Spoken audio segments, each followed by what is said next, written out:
नमस्कार प्यारे बच्चों, हम पढ़ रहे हैं एट अभ्यास पुस्तिका। आप हैं Rajkumar Patel sir YouTube channel पर। आज हम पढ़ेंगे कक्षा 6वीं का सामाजिक विज्ञान विषय का अध्याय 1 सौरमंडल में पृथ्वी। यह जो भूगोल खंड है उसका अध्याय 1 है सौरमंडल में पृथ्वी। इसके प्रश्नोत्तर हम करेंगे।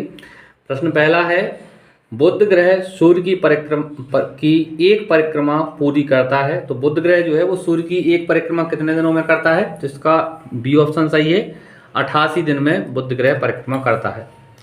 प्रश्न दूसरा है, पृथ्वी का उपग्रह है। तो पृथ्वी का उपग्रह चंद्रमा है, ये ऑप्शन सही है। पृथ्वी का उपग्रह क्या है? चंद्रमा। प्रश्न तीसरा है, पृथ्वी के संबंध में कथन सही नहीं है। पृथ्वी के संबंध में कथन सही नहीं है, जो गलत कथन है वो बताना है। पहला ऑप्शन है, सूर्य से दूरी के क्रम में तीसरा ग्रह है, यह बिल्कुल सही कथन है। अंतरिक्ष से पृथ्वी नीले रंग की दिखाई देती है, यह भी सही है। आकार में सबसे बड़ा ग्रह है, यह गलत है। सी ऑप्शन का कथन गलत है। आकार में सबसे बड़ा ग्रह बृहस्पति है, तो हमारा उत्तर हो जाएगा आकार में सबसे बड़ा ग्रह। सी ऑप्शन हमारा सही हो जाएगा। आगे है प्रश्न चौथा, तारों के विभिन्न समूहों द्वारा बनाई गई विविध आकृतियां कहलाती हैं। तो तारों के विभिन्न समूहों द्वारा जो आकृतियां बनाई जाती हैं उन्हें हम नक्षत्र मंडल कहते हैं। सी ऑप्शन हमारा सही रहेगा। पांचवा प्रश्न है, खगोलीय पिंड किसे कहते हैं? इसका उत्तर है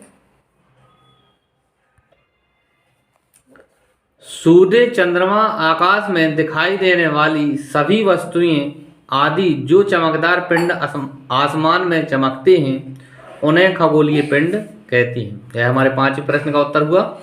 छठवां प्रश्न है, तारा किसे कहते हैं? तो उत्तर है, कुछ खगोलीय पिंडों के पास अपनी ऊष्मा तथा प्रकाश होता है जिसे वे बहुत बड़ी मात्रा में उत्सर्जित करते हैं। इन खगोलीय पिंडों को तारा कहते हैं। सातवां प्रश्न है आगे, प्राचीन समय में लोग रात्रि के समय दिशा का निर्धारण किसकी सहायता से करते थे? इसका उत्तर है बच्चों, प्राचीन समय में लोग रात्रि में दिशा का निर्धारण तारों की सहायता से करते थे। आगे 8वां प्रश्न है, चंद्रमा एवं सभी छोटी चमकीली वस्तुओं को हम दिन के समय क्यों नहीं देख पाते? इसका उत्तर है, क्योंकि सूर्य के अत्यधिक तेज प्रकाश के कारण रात के समय चमकने वाली वस्तुओं को हम दिन में नहीं देख पाते हैं। आगे प्रश्न क्रमांक 9वां है, सूर्य के दूसरे क्रम का ग्रह कौन सा है? वह है, यहाँ मिसप्रिंट हुआ है, पृथ्वी का एक चक्कर कितने दिन में पूर्ण करता है। तो यहाँ पृथ्वी नहीं सूर्य होना चाहिए। तो वह सूर्य का एक चक्कर कितने दिन में पूर्ण करता है? तो इसका उत्तर हम लिखेंगे, तो सूर्य के दूसरे क्रम का ग्रह शुक्र है। शुक्र ग्रह सूर्य की परिक्रमा 224.7 दिन में पूर्ण करता है। यह हमारे प्रश्न का उत्तर होगा। दूसरा ग्रह जो है वो है शुक्र, और शुक्र ग्रह जो है वो सूर्य की परिक्रमा 224.7 दिन में पूरी करता है।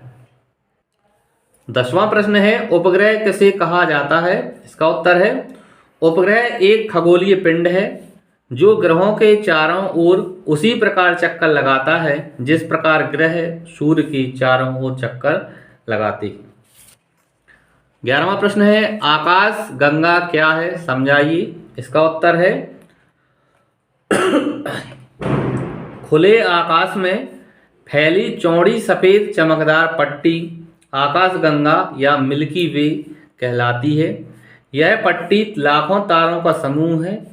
आकाश गंगा करोड़ों तारों, बादलों तथा गैसों की एक प्रणाली है।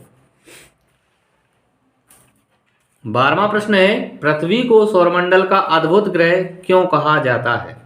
इसका उत्तर है बच्चों, पृथ्वी ना तो अधिक गर्म है और ना ही अधिक ठंडी है। यहाँ पानी एवं वायु उपस्थित है जो हमारे जीवन के लिए आवश्यक है। वायु में जीवन के लिए आवश्यक गैसें जैसे ऑक्सीजन मौजूद हैं। इन्हीं कारणों से पृथ्वी सौरमंडल का सबसे अद्भुत ग्रह है। 13वां प्रश्न है, ब्रह्मांड का निर्माण किन किन आकाशीय पिंडों द्वारा होता है? इसका उत्तर है, आकाश गंगा करोड़ों तारों, बादलों तथा गैसों की एक प्रणाली है। इस प्रकार की लाखों आकाश गंगाएं मिलकर ब्रह्मांड का निर्माण करती हैं। हमारा सौरमंडल इस आकाश गंगा का एक भाग है।